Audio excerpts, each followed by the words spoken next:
L'histoire d'un territoire peut s'écrire sur différentes périodes, éloignées entre elles dans le temps.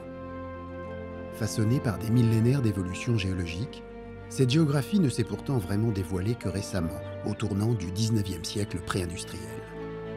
Le fossile, étrangement, servait à écrire l'avenir, bâtissant des cathédrales industrielles, édifiant des montagnes ténébreuses dans un plat pays verdoyant et dessinant les chemins de ce nord, bientôt devenu par la force de son histoire, celui des mines et du charbon.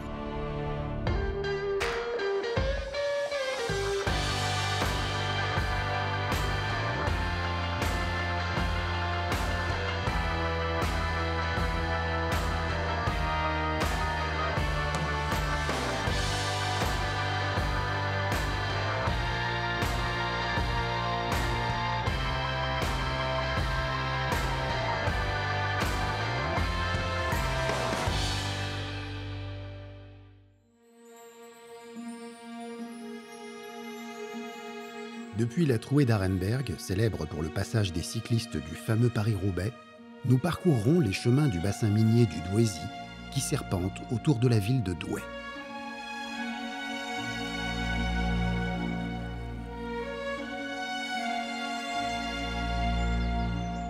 La réhabilitation de ce bassin minier, classé aujourd'hui au patrimoine mondial de l'humanité par l'UNESCO, passait donc obligatoirement par le premier élément géographique remarquable de la région, le fameux terril, ou plutôt terri, comme on l'entend ici. C'est sur l'un d'eux que se promène Fabrice, agent du patrimoine de Douai et passionné par l'histoire et la transformation de ce pays.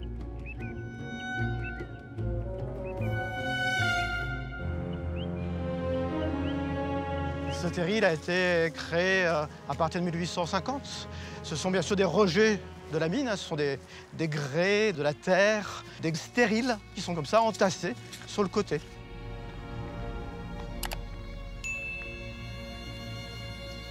Alors le mot terri, il vient du mot terre, c'est des amas de terre. Et puis un jour, lors de la catastrophe de Courrières en 1906, dans le Pas-de-Calais, eh bien, un journaliste parisien demande à un mineur comment ça s'écrit terri. Et ce mineur, qui ne savait sans doute pas lire, va lui dire ça s'écrit comme fusil. Et le journaliste va écrire terri avec un L au bout. Alors que normalement, on ne met pas de L, ça vient du mot terre. Il n'y a pas de raison de mettre un L. Malgré tout, pour certains, le mot terril proviendrait du mot stérile, plus scientifiquement. Voilà, il y a un peu les deux versions, l'anecdote et une version peut-être plus scientifique.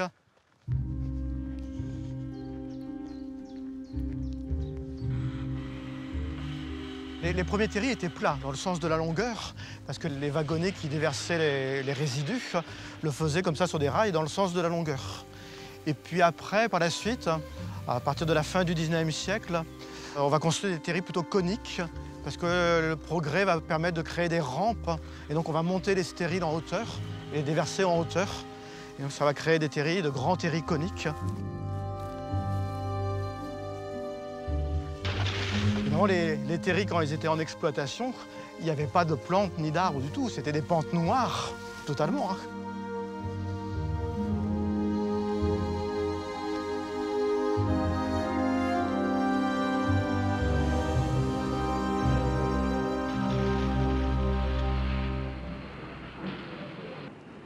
C'est près de Valenciennes, en 1720, que pour la première fois on remonta du charbon. En 1841, au cours d'une recherche d'eau, on découvrit à Oigny que le gisement se prolongeait dans le Pas-de-Calais. Dès 1880, le bassin s'étendait sur 110 km de long, depuis la frontière belge jusqu'à Aire-sur-la-Lys. L'exploitation commence dans le Nord-Pas-de-Calais au début du XVIIIe siècle et se poursuit dans des conditions difficiles jusqu'à la fin du XIXe. Difficiles car reposant avant tout sur la force physique, les technologies n'étant alors que balbutiantes. Alors, ces premières compagnies au XVIIIe siècle ont été créées, fondées par des aristocrates. Le marquis de Trenel, le duc de Croire, se pose la question à l'époque, quand on trouve le charbon dans le sous-sol, à qui appartient ce charbon? Eh bien, l'État va régler la question, le charbon appartient aux propriétaires du sol, c'est-à-dire aux aristocrates, aux grands aristocrates. Alors ça va durer jusqu'à la Révolution. Évidemment, la Révolution française, ces grands aristocrates, ils sont chassés. Et là, ce sont plutôt des financiers qui vont prendre la suite, de Lille, de Paris, des financiers qui viennent du monde textile, du monde sucrier, qui vont investir beaucoup d'argent dans les mines. Hein. On n'a plus ces grands aristocrates un peu paternalistes, familiers. Ces grands aristocrates faisaient descendre leurs enfants dans la mine pour qu'ils prennent conscience du travail des ouvriers. Ça ne sera plus le cas après la Révolution. C'est cette réalité que décrira Émile Zola dans le roman Germinal, ultime témoignage de la vie des mineurs durant tout le XIXe siècle. Zola, il vient ici, il vient dans le bassin minier, tout près d'ici. Il fait un travail presque de journaliste, un travail de scientifique, d'historien, parce qu'il est venu ici, il a rencontré des mineurs, il est venu dans la mine, et il compte quelque chose de très vrai.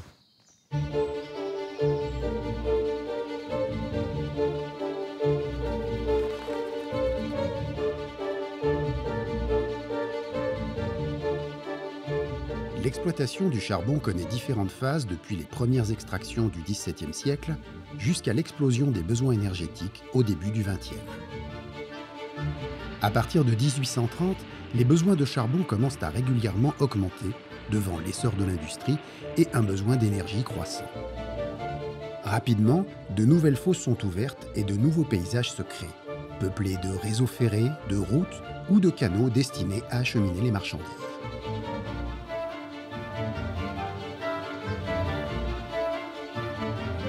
Les principales transformations du pays interviennent pourtant au milieu du XIXe siècle sur des territoires jusqu'alors exploités pour la production de bois, comme c'est le cas dans la forêt d'Arenberg, dont Thierry Cottel, président de l'Association du patrimoine, remonte la voie pavée.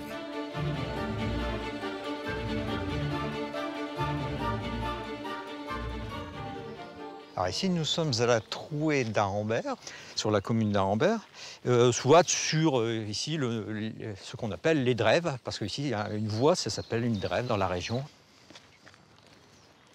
Alors, ça a été pavé au XVIIIe siècle. Cette drève des Boules d'Airain, ou trouée d'Arenberg, traverse la forêt doméniale, qui était autrefois la forêt du prince d'Arenberg. La famille d'Arenberg est arrivée en 1612 sur la commune, elle possédait à peu près la moitié des terres de la commune. La forêt telle qu'elle était, entre 1914 et 1918, pendant l'occupation allemande, eh bien, elle a été exploitée par les Allemands. Donc quand les Allemands se sont retirés en 1918, il ne restait plus un arbre de la forêt du prince d'Arenberg, plus un arbre. Donc ici, elle a été replantée, elle a 100 ans.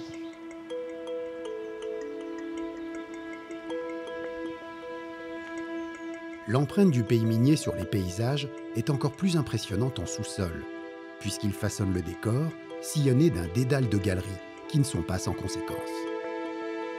En 1898, le préfet donne l'autorisation d'exploiter le charbon sur la commune au niveau d'Arenberg, donc de la cité d'Arenberg. C'est en 1903 que l'activité commence. Dès que la fosse a été ouverte, il y a eu un effondrement minier sur la forêt. Et il y a une grande étendue d'eau qui est apparue. La mare à Goriot, c'est né d'un effondrement minier, donc il y a des arbres au fond.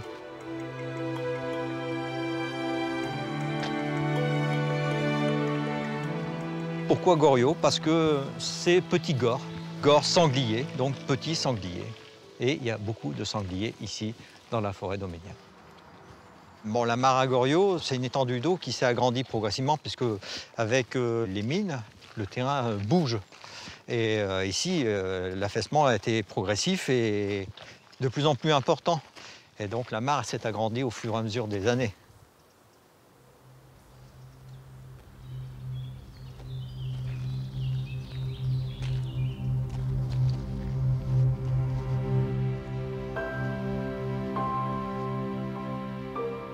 Si le Nord est devenu une représentation de la solidarité ouvrière, c'est aussi la France d'un paysage post-industriel nié pendant les douloureuses années qui succèdent à la fermeture généralisée des mines.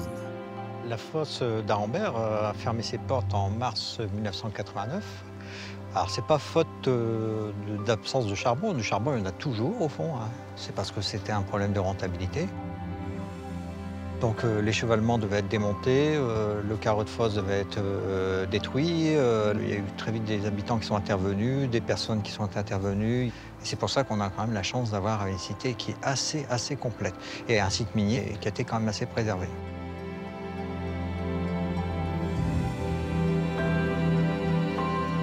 Le mineur qui a travaillé ici au fond, pour lui, il est chez lui. Ici, le site minier, c'est sa maison, c'est sa vie, c'est tout pour lui. Et le fait qu'on puisse avoir gardé tout ça et le faire revivre, eh ben, pour les habitants de la commune, c'est vraiment quelque chose d'extraordinaire. Ça montre que tout ce qui s'est passé, on ne l'oublie pas et qu'on redémarre et on continue. Le site d'Arenberg occupe une place symbolique dans la région. Utilisé pour le tournage du film de Claude Berry, adapté de l'œuvre de Zola en 1993, il fut l'un des premiers endroits à associer les anciens mineurs à la réhabilitation non seulement des lieux, mais aussi de leur fierté.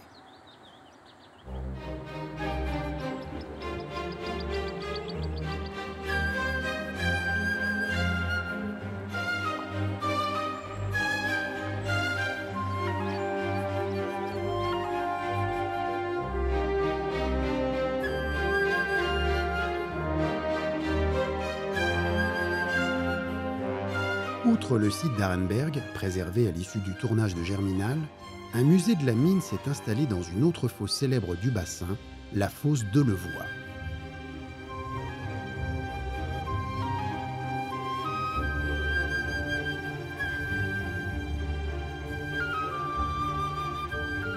Stéphane Laridan est l'un des guides du centre minier et éminent conservateur de cette véritable mémoire du Nord.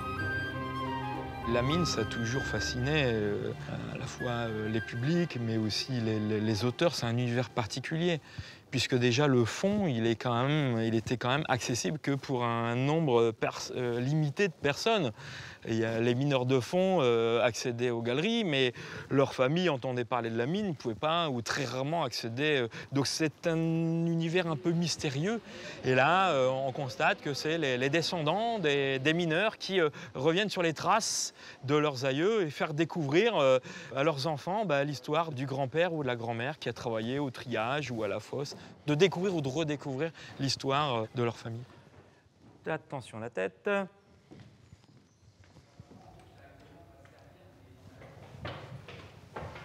Alors la salle du triage, très lumineuse. Donc le travail ici, on enlève les stériles, les déchets, pour les jeter dans les 4 trémies qui se trouvent au centre de la salle. Donc un personnel qui est composé essentiellement de jeunes femmes, les trieuses, appelées également CAFU. Ça fait référence à la coiffe qu'elles portaient sur la tête pour essayer de se protéger au maximum contre les poussières. Et travail effectué également par des galibots. Les galibots sont les apprentis mineurs, les jeunes garçons. Souvent, le galibot pouvait commencer sa carrière ici. Et quand ce sera fait, il pourra accéder aux travaux du fond pour aller apprendre le métier. Par exemple, être boiseur, poser des piliers de bois, herscheur, c'est-à-dire pousser les wagonnets. Mais ce que le galibot voulait atteindre assez vite, c'est le poste d'abatteur. C'est le mineur qui abat le charbon. C'est le poste qui paye le mieux parmi les ouvriers au fond.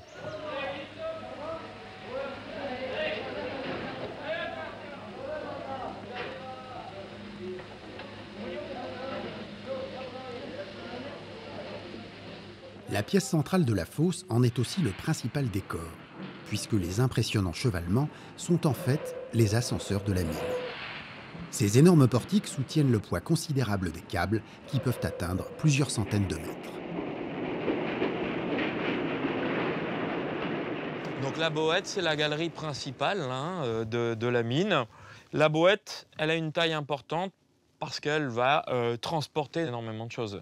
La première des choses, bien entendu, c'est le transport du charbon. Mais il y a aussi le transport du personnel. Et il y a une donnée qu'il ne faut pas oublier, c'est transporter l'air. Il fallait amener l'air en bas pour que les mineurs puissent respirer, notamment. Donc on va faire ce qu'on appelle un aérage, un courant d'air, qui permettra aussi de chasser les gaz.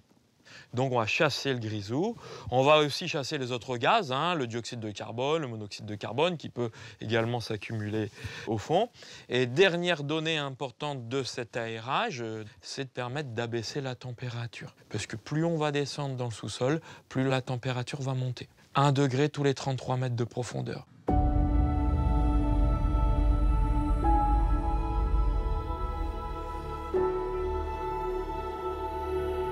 On va rentrer dans une taille. C'est une taille qu'on appelle ici la taille germinale. On a reconstitué un chantier des années 1860. Donc on va découvrir un petit peu les techniques et les conditions de travail à l'époque d'Émile Zola. Pour creuser cette galerie, cette voie, là on va utiliser une baramine et une masse. Donc des techniques assez rudimentaires pour faire des trous dans la paroi. Et dans ces trous, on va mettre de la poudre. Poudre noire, poudre à canon.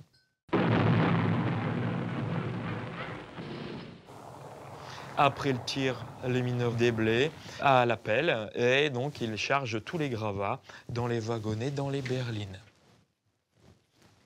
Dans le même temps, il ne faut pas oublier la mise en sécurité du chantier. Donc il faut maintenir les terrains et le plafond. Bois de pin, bois de sapin, c'est des bois extrêmement légers. Et autre avantage de ces essences particulières, ce sont des résineux, des bois fibreux. Donc avant de casser, les fibres vont craquer, ce qui va alerter le mineur d'un futur éboulement. Le mineur dit que le bois chante.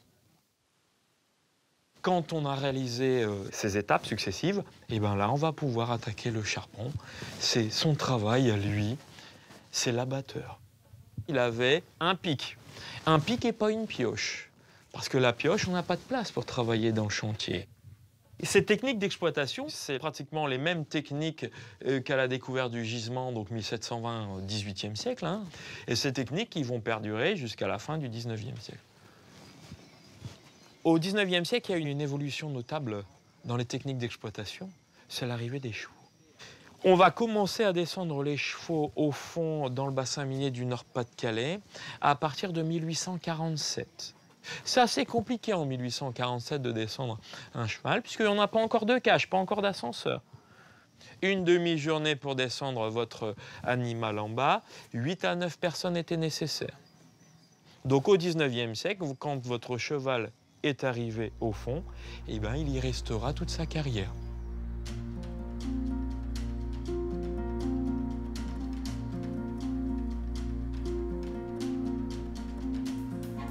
Les chevaux, cet ouvrier un peu particulier de la mine, eh ben, a côtoyé les mineurs au fond jusqu'à la fin des années 60.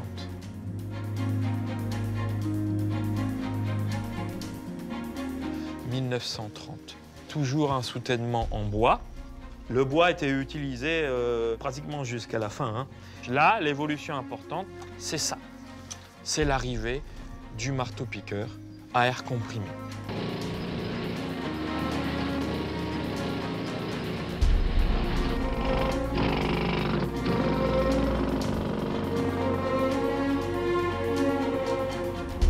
L'abattage évolue méthodiquement en déplaçant l'étayage au fur et à mesure.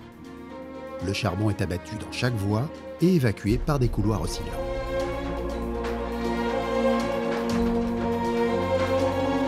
Et l'inconvénient majeur de ce nouvel équipement, il va générer nettement plus de poussière. Certaines vont contenir de la silice. Les mineurs vont respirer cette silice, elle va se déposer dans leurs poumons. Ils vont développer la maladie pulmonaire que vous connaissez, la silicose. Le plus grand nombre de mineurs silicosés, c'est durant cette période-là. Il y a également, bien entendu, une poussière de charbon dans une mine de charbon. Et c'est du charbon, ça brûle. Malheureusement, ça s'est produit. Dans le département du Pas-de-Calais, dans la compagnie des mines de Courrières, on est à côté de Lens, le 10 mars 1906, une première explosion se produit. Le souffle va soulever les poussières de charbon dans l'air, et ces poussières vont s'enflammer. On a un couloir de feu qui se propage sur un peu plus de 110 km de galerie. 110 km. Vitesse de propagation de cette flamme, plus de 1000 km/h. Nombre de mineurs au fond, à ce moment-là, à peu près 1800 mineurs étaient descendus. 1099 vont y perdre la vie. 1099 tués, c'est la plus grande catastrophe minière en Europe.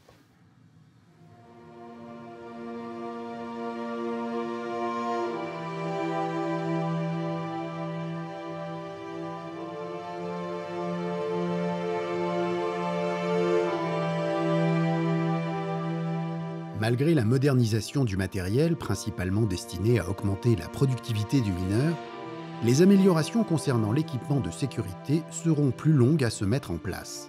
Mais on verra progressivement arriver gants, casques et masques. Des chaussures de sécurité feront leur apparition en remplacement des espadrilles jusque-là utilisées. Le matériel tiendra lui aussi compte de la santé du salarié avec le remplacement des anciens couloirs oscillants au profit de tapis roulants. Alors ici, on a les moyens de transport qui ont remplacé petit à petit les chevaux. Hein.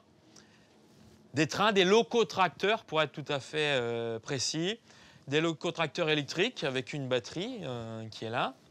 Il y avait même des locotracteurs diesel, comme celui-ci. Donc là, il fallait bien entendu que la mine soit quand même assez bien ventilée. Et puis, les derniers moyens de transport, c'est les trolleys, des espèces de tramways qui permettaient de transporter bon nombre de wagonnets.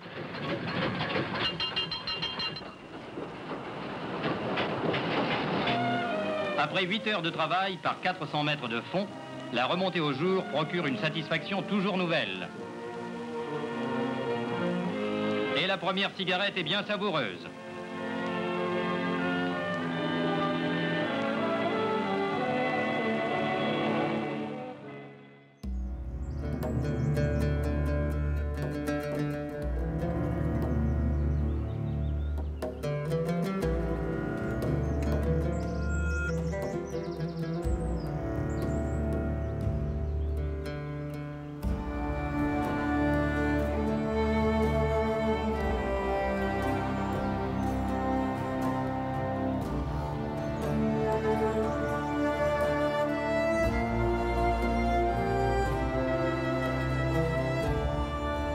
Après la Seconde Guerre mondiale, la production explose de nouveau pour retrouver son niveau de l'entre-deux-guerres. Les mineurs sont maintenant un peuple identifié, valorisé par le travail patriotique qu'ils effectuent et le courage avec lequel ils le font. Ce monde de la mine modifie le paysage et ordonne l'activité professionnelle. Mais il s'inscrit aussi dans le quotidien des gens, révolutionnant le mode de vie, tout comme l'habitat.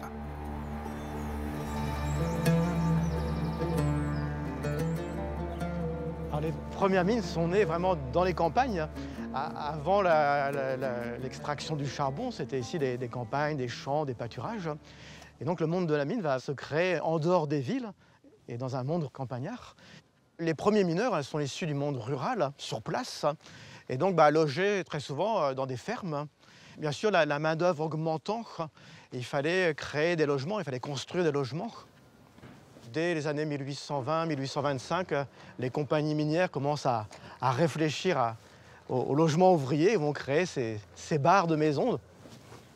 Le coron, c'est vraiment l'habitat typique du mineur. Un des tout premiers corons, celui d'Anzin, est présenté à une exposition universelle à Paris. Donc c'est dire à quel point ces logements étaient aussi vus comme des logements modernes de qualité à l'époque. Puisque c'était un logement sain, carrelé, ventilé, des maisons les unes derrière les autres, 30 à 50 mètres carrés. Donc le mineur, bien sûr, partait travailler à pied ou en vélo. Les fosses étaient vraiment toutes proches d'ici. Après la Première Guerre mondiale, on a besoin de main-d'œuvre. On veut fixer la main-d'œuvre étrangère. Et donc, on veut attirer ces gens. Et donc, en leur offrant, vous voyez, évidemment des maisons qui sont magnifiques, un équipement qui est quand même très important. Hein. Des maisons claires et modernes se construisent un peu partout, et les nouvelles cités conçues par des urbanistes prennent très vite l'aspect de grands villages où l'existence de chaque jour peut être souriante. Partout, on s'efforce de sauvegarder et même de faire naître la verdure. La composition de la cité, le tracé des rues et des places, l'ordonnance nouvelle des maisons offrent aux travailleurs un cadre propice à la détente et au repos.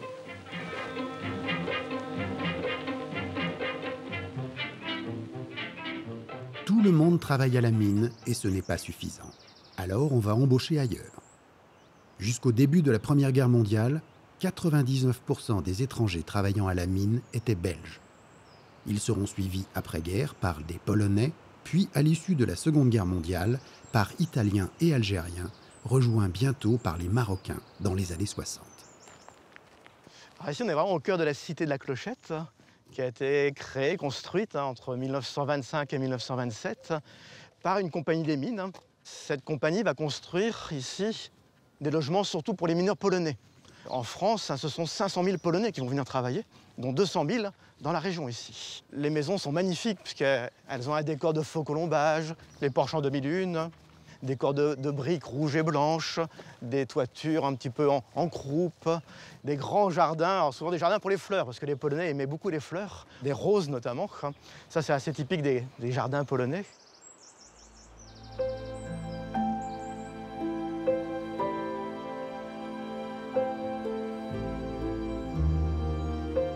Alors, il y a des voyettes qui serpentent derrière les maisons, une petite voie, un chemin, qui desservait bien sûr les jardins qui sont derrière. Ça permettait aux mineurs, souvent en salle, noire, en revenant du travail, de ne pas traverser la maison, pour ne pas salir.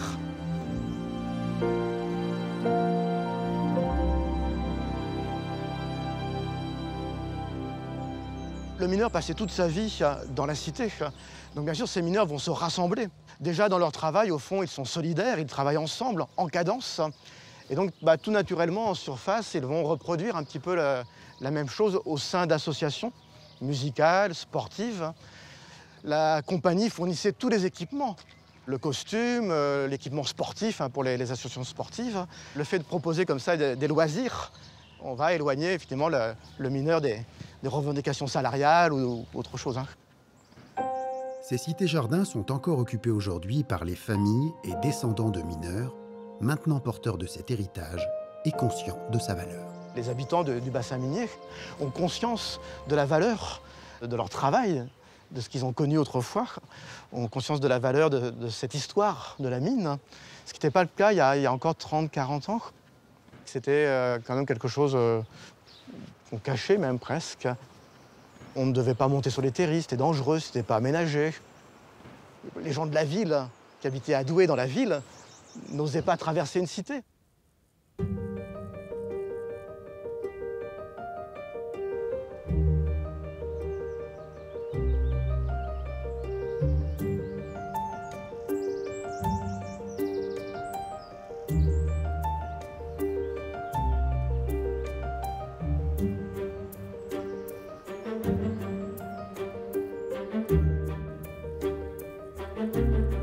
Cette fierté retrouvée de la mine s'incarne parfaitement dans l'expérience d'Edwin Gorny, devenu à sa retraite guide du musée de Levarde et typique représentant des mineurs d'après-guerre. La main-d'œuvre qu'ils avaient dans les houillères, ils pêchaient ça dans les cités minières. Aussitôt qu'un gamin y avait 14 ans, le garde de la fosse, il venait, Monsieur Gorny, votre fils il y a 14 ans, il faut qu'il vienne à la fosse. Ah ouais, ça. J'ai commencé à travailler à la fosse en 1955, j'avais 19 ans. Et avant de venir à la mine, j'ai travaillé à l'usine pendant 1 an et demi comme tourneur. Je suis venu à la mine parce que mes copains travaillaient tous à la mine, ils faisaient leurs 8 heures et puis ils étaient tranquilles. Et puis, ils avaient la possibilité de partir en vacances. Les jeunes galibots pouvaient partir. Alors là, à ce moment-là, c'était 15 jours en Corse ou 15 jours au Baléares. Pendant l'hiver, ils pouvaient aller au ski à Saint-Jorios. Et c'était organisé par les compagnies minières, par les houillères du bassin du Nord et du Pas-de-Calais. Je me suis embauché le 13 novembre 55 et au mois de juillet de 56, j'étais au Baléares, 15 jours. Au paradis, ouais, ça.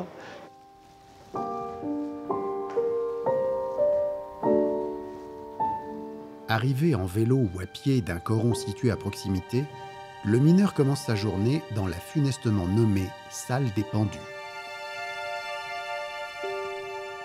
Chaque mineur a un crochet et puis un numéro. C'est toujours le même. Donc quand il arrive ici, il baisse son crochet avec les affaires sales, il les pose sur le banc, il se déshabille, il met ses affaires propres sur le crochet, il les remonte et il s'habille avec ses vêtements de travail. Quand il remonte, c'est l'inverse. Les mineurs prenaient les outils dont ils avaient besoin au fond et ils venaient chercher leur lampe. La lampe, c'est en quelque sorte le 6e sens du mineur. Elle le guide à travers les sombres galeries et veille sur son travail. Et la distribution s'effectue en échange d'un jeton dont l'importance est capitale. Le numéro qu'il porte permet de connaître très exactement l'identité des mineurs qui sont au fond. Et cette lampe est aussi indispensable à la sécurité du mineur. Quand il y avait 1% de grisou, la flamme augmentait. Quand il y avait 2%, elle faisait 3 cm. Et les mineurs, quand ils arrivaient dans un chantier, ils avaient la possibilité de prendre cette lampe, ils la mettaient en l'air pour savoir s'il y avait du grisou, parce que comme le grisou était plus léger que l'air, il était toujours en haut de la galerie. Le puits, avec 2 cages, il y a un engin qui poussait les berlines vides pour sortir les berlines pleines. Quand elles arrivaient ici, elles partaient jusqu'au moulin. Le culbuteur que vous voyez là-bas, où il y a les grosses buses, c'est là-dedans qu'étaient engagées les berlines et elles faisaient un tour complet pour se vider.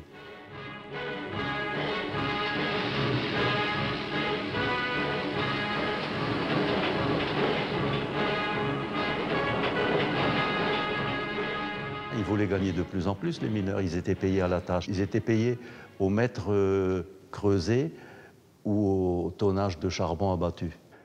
Ah ouais, ils étaient payés aux pièces. Ils avaient autant de mètres à creuser pendant le mois. S'ils dépassaient, ils gagnaient plus. Le travail de mineur, il était quand même dur. Il y avait des Polonais, il y avait des Italiens, des Français. Il n'y avait pas de différence de nationalité, au fond. On était tous à la même enseigne. Et quand il y avait quelque chose, les autres donnaient un coup de main. Il fallait s'entraider. Bon, le conducteur de locaux, il y avait une berline déraillée.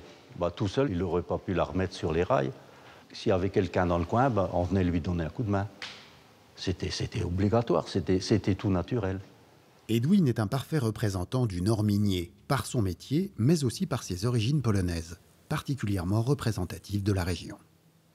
Mon père est venu en 1921 ou 22. Il venait d'Allemagne, parce que vers les années 1900, les Allemands occupaient la partie ouest de la Pologne. Et comme ils avaient besoin de main-d'œuvre dans leurs mines en Westphalie, ils prenaient des familles entières de Polonais et ils les ramenaient en Westphalie.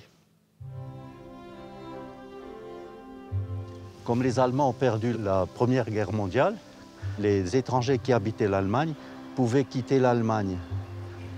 Et alors les compagnies minières françaises, elles faisaient de la propagande là-bas pour inciter les Polonais à venir en France. Venez travailler dans les mines de France, vous aurez des avantages en nature, logement gratuit, chauffage gratuit et médecine gratuite. Donc les Polonais, au lieu de repartir en Pologne, ils savaient que c'était la misère, là-bas c'était la misère, ils sont venus en France.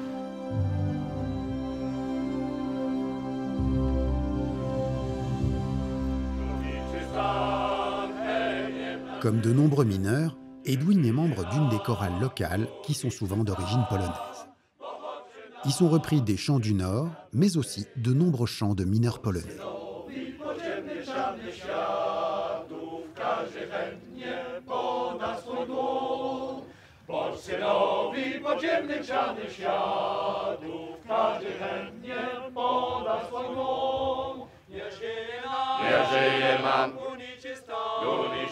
Les chanteurs sont des retraités de la mine, leurs familles, mais aussi des autochtones dont le lien avec la mine est plus diffus, à l'image de Laurent, actuellement président de la chorale et petit-fils de mineur. Je suis d'origine polonaise et je n'ai pas été élevé du tout dans la transmission de ma culture. Et en fait, c'était une évidence pour moi, il fallait que je rentre dans cette chorale.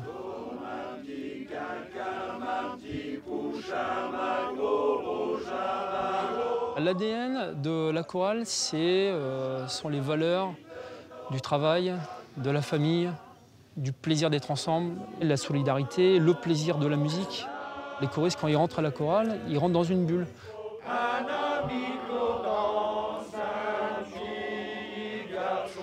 Les mineurs, si on les replace dans leur contexte de départ, ils avaient une vie très difficile, ils risquaient leur vie, donc il fallait, comme je pense, il leur fallait un exutoire. Et puis c'était la continuité du travail en groupe. Nous, les anciens mineurs, choristes, on les écoute beaucoup. Des mineurs, il n'y en a plus beaucoup. Par contre, on a des fils, des petits-fils, et bientôt des arrière-petits-fils de mineurs ils arrivent à adhérer à ce projet. C'est un projet de vie aussi, hein. Une chorale, c'est un choix après le travail, de reprendre sa musette puis d'aller chanter avec les copains. Un cercle. Donc un cercle, c'est un rang. Un cercle. Un cercle. Vas-y. Léger,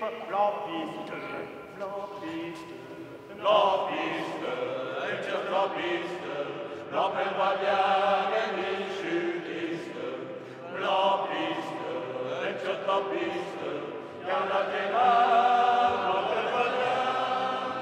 Quand un mes allumettes dans l'oreille d'un but, c'est que devient tout bête tellement que je suis confus. T'as un mouchoir vieux sustiette avec cette chapeau blanc. J'en fais tout une barrette que je n'ai plus de goût d'un chemin au fond. Et je vois tes yeux mignons d'un coup jupon d'un macaron. Lampiste, et tu lampiste, l'empêche va bien et biche Christ. Lampiste, et tu lampiste, garde à tes mains, l'empêche va bien.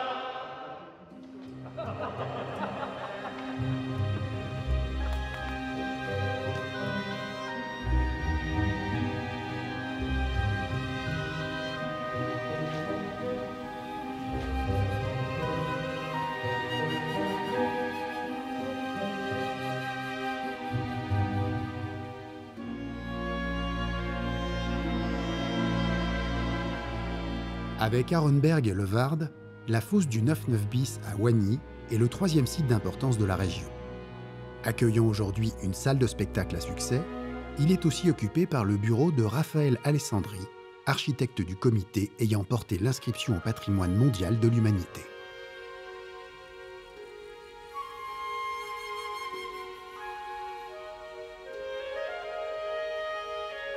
C'est en fait la dernière fosse qui a fermé en 90. Donc c'est de là qu'est remontée la dernière Gaillette. Donc c'est vraiment typiquement des lieux où se passait toute la vie de l'industrie. Donc on a l'échevalement, donc les mineurs descendaient, le charbon remontait. C'est là que se passait vraiment le cœur de la vie de l'exploitation de la mine. Mais la mine, c'est une industrie de main-d'œuvre. Donc au-delà de ces aspects vraiment très techniques, tout ça, ça forme un écosystème et un paysage aujourd'hui particulier, fait de cathédrales de l'industrie, de cités minières. Il y a encore à peu près 70 000 logements construits par les compagnies. Des terris qui forment des paysages aujourd'hui complètement renaturés.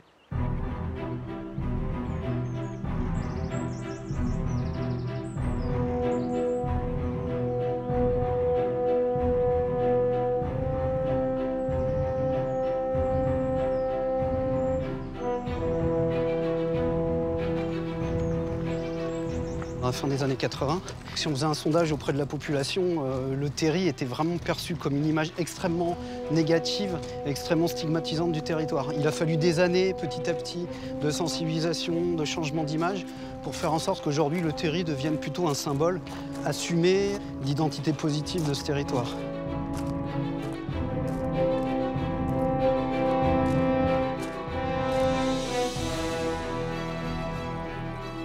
Mettre à côté industrie et patrimoine en France, ça commence, mais c'est pas facile. Bassin minier et patrimoine, là, on commençait déjà à avoir les yeux qui frétillaient. Alors patrimoine mondial et bassin minier, donc il a fallu 12 ans quand même pour faire ce travail-là.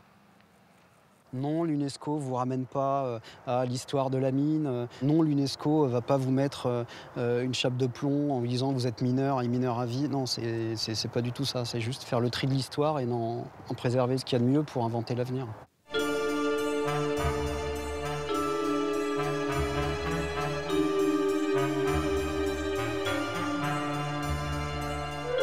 L'inscription est venue à un moment où toutes les plaies ne sont pas refermées, elles vont mettre du temps à se refermer. Les plaies environnementales, c'est-à-dire c'est un territoire qui a été traité de manière éminemment non durable avec l'énergie fossile, donc des plaies environnementales avec les séquelles, des plaies sociales extrêmement fortes. Quand on a eu son père, son grand-père, son arrière-grand-père, voire son arrière-grand-père qui était mineur, où on ne se posait pas la question, où les compagnies des mines et charbonnage de France géraient la vie du mineur du berceau au cimetière. Finalement, du jour au lendemain, quand cette exploitation est partie, a quitté le territoire, c'est vrai que les communes et les populations se sont retrouvées un petit peu face à un destin qui n'était pas anticipé forcément. C'est quand même un sacré retournement de l'histoire d'imaginer que ces sites qui étaient considérés comme des poubelles, des crassiers, sont aujourd'hui pour certains des biotopes de biodiversité, sont protégés au titre de la loi paysage. Donc c'est aussi un retournement d'image, à la fois pour les populations localement, pour l'image du territoire aussi vis-à-vis de l'extérieur. Et c'est surtout le moyen de se réapproprier ces sites de manière un peu différente, quoi.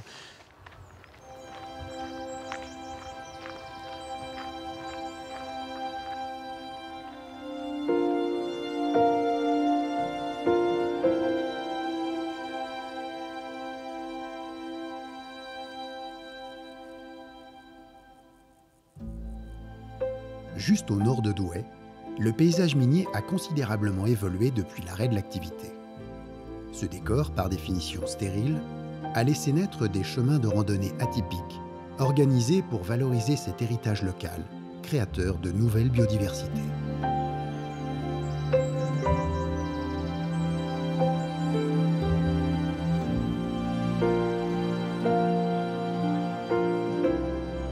Après la fermeture des mines, les communes vont prendre conscience de l'intérêt écologique de ces lieux.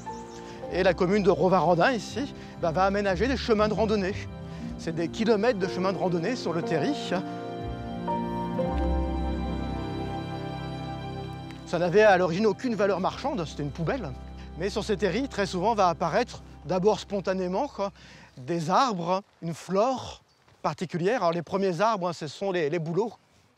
C'est une espèce qui aime bien les sols acides. Après les périodes glaciaires, le premier arbre qui va repousser, c'est le bouleau. Donc c'est vraiment, par excellence, l'arbre pionnier, qui le premier recolonise une terre. C'est souvent des plantes qui ont des racines qui vont loin. Et ça stabilise aussi la pente du terri. Et puis par la suite, va aussi apparaître des chênes, des frênes, et une flore particulière de plantes pionnières qui colonisent les friches. On a ici un buddleia, par exemple, fleuri, donc c'est très joli. C'est des choses qu'on retrouve sur le terri, mais pas dans le milieu local, qui sont vraiment propres au terri. C'est des plantes souvent qui aiment la chaleur, parce que dans ces terris reste une certaine chaleur. Au cœur du terri, c'est 700 à 1000 degrés. C'est parce que le poids, la masse de ces terris énormes vont créer des frictions. Et comme il reste du charbon, eh bien ce charbon, en quelque sorte, s'enflamme et donc va brûler. Mais va brûler sur la durée, oui.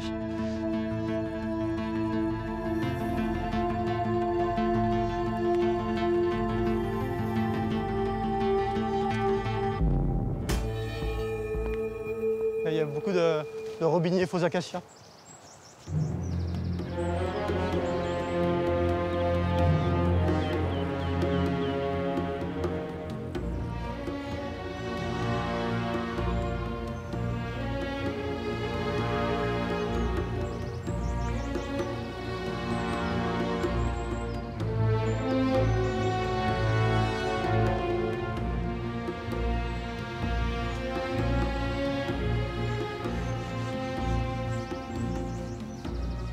Ce patrimoine et cette biodiversité, les habitants de la région ont rapidement décidé de les revendiquer, notamment en les entretenant. Comme le fait Julien Graff, fabricant de fromage et éleveur de débroussailleuses à quatre pattes, qui habite ce nouvel espace géologique. Oui. Elles sont en plein travail, c'est leur mission, c'est de débroussailler, en fait, c'est d'empêcher le terri de se recouvrir par la végétation. Parce que la nature, il n'y a rien qui l'arrête. À la base, c'est donc un milieu neuf. Il y a différents groupes de flore et de faune qui vont se succéder jusqu'à, à terme, être une forêt. Voilà, comme ce qu'on commence à avoir derrière, petit à petit, ou autour. Mais dès que ce milieu se met à vieillir, naturellement, eh ben, ils vont laisser leur place à une biodiversité plus banale. Pour maintenir cette biodiversité pionnière, il faut freiner l'installation de la végétation et la maintenir au stade pionnier comme ça.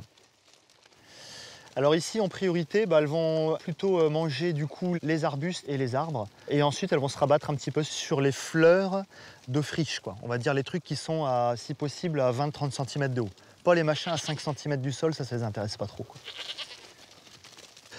C'est plutôt des chevreuils, hein, ces bestioles-là, les chèvres. Elles ont une morphologie d'ailleurs de chevreuil. Donc c'est un animal assez agile, avec un long cou plutôt tourné vers le haut, quoi. Et donc elles vont plutôt manger en hauteur. Et elles n'ont jamais été vraiment faites pour manger de l'herbe à ras du sol, comme les moutons. Les moutons, c'est des tondeuses. Les biquettes, c'est des débroussailleuses. C'est plutôt des bestioles qui aiment bien aller sur les cailloux. Donc c'est vraiment hyper adapté. On a des cailloux au sol, donc ça va permettre l'usure des onglons. Donc ils ont des onglons assez durs qui vont du coup pas mal s'user grâce au schiste du terri. Il y a de la silice et ça va user les pattes. C'est un peu les gazelles des terris. Elles s'y plaisent pas mal et puis elles peuvent faire un peu de saut, de cabriole, hein, ça vient de là.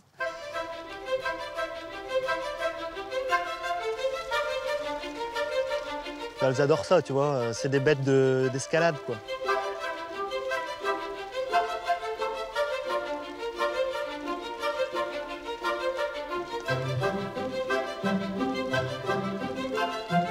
J'ai toujours eu ça dans le sang, je suis né à Douai quasiment, et voilà, quand on revenait en voiture, qu'on allait dans une autre région, qu'on revenait sur l'autoroute, au bout d'une semaine ou 2 semaines, qu'on voyait les terris, la silhouette des terris au loin, hop, ça y est, on était arrivé à la maison.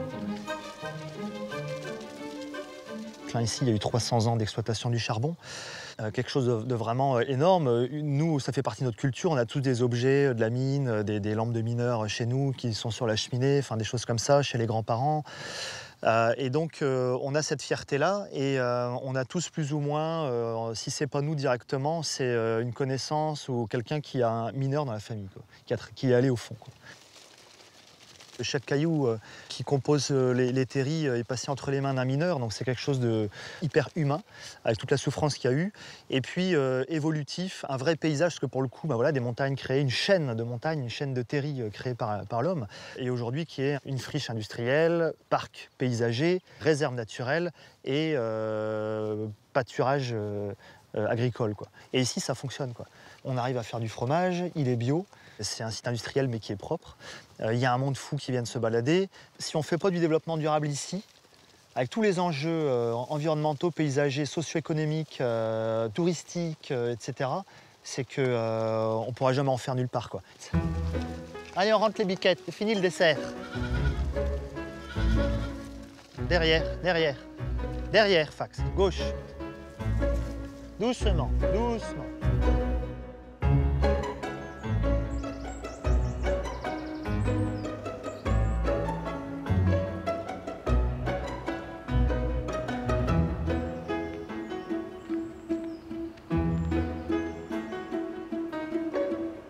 Les traditions du Nord sont aussi faites de folklore plus ancien, s'étant au fil du temps confondu avec ceux du bassin minier.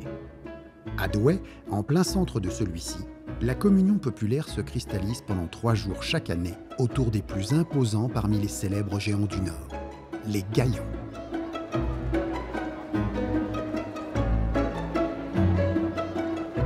Comme tous les Douaisiens, Frédéric Chéreau, le maire de la ville, est un dépositaire de cette histoire du Nord. On est à la fin du XVe siècle, à la fin du Moyen-Âge, et en 1479. Alors il faut savoir qu'à cette époque-là, Douai n'est pas une ville française. Douai est une ville flamande qui appartient au Saint-Empire. Et en 1479, on raconte que les Français attaquent Douai. Ils veulent prendre la ville. Et puis il y a un guetteur sur un mur qui est réveillé, et il raconte ensuite qu'il est réveillé par un chevalier en blanc qui est venu lui taper sur l'épaule et lui dire « Attention, quelque chose se passe ». Les habitants vont finir par se dire « Mais ce guerrier, c'est Saint-Morand ». C'est le saint patron ancestral de Douai qui est venu prévenir le guetteur pour sauver la ville. Et la ville a été sauvée, effectivement.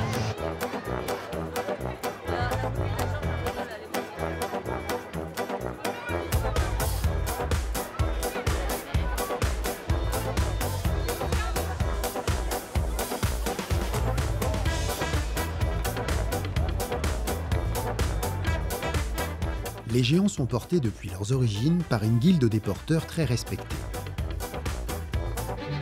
Pour Monsieur Gaillan, ils ne sont pas moins de 8 à partager cet honneur.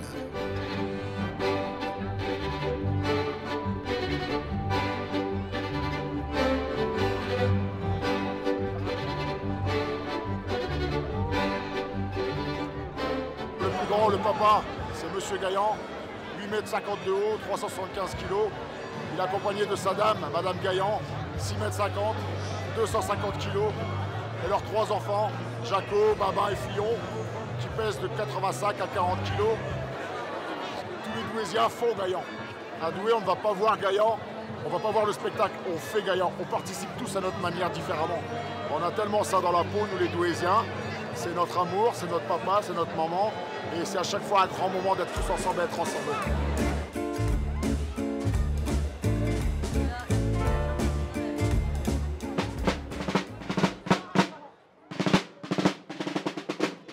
Après la grande fête d'ouverture, les Gaillans se promènent dans les quartiers de la ville à la rencontre des habitants.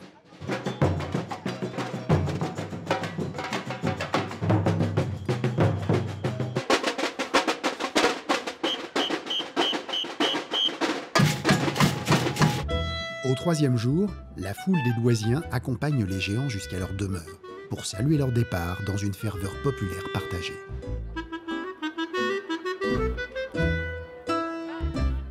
Aucun enfant n'oublie d'embrasser Bimbin comme le veut la tradition, pour s'assurer de la chance, mais aussi pour ne pas bégayer.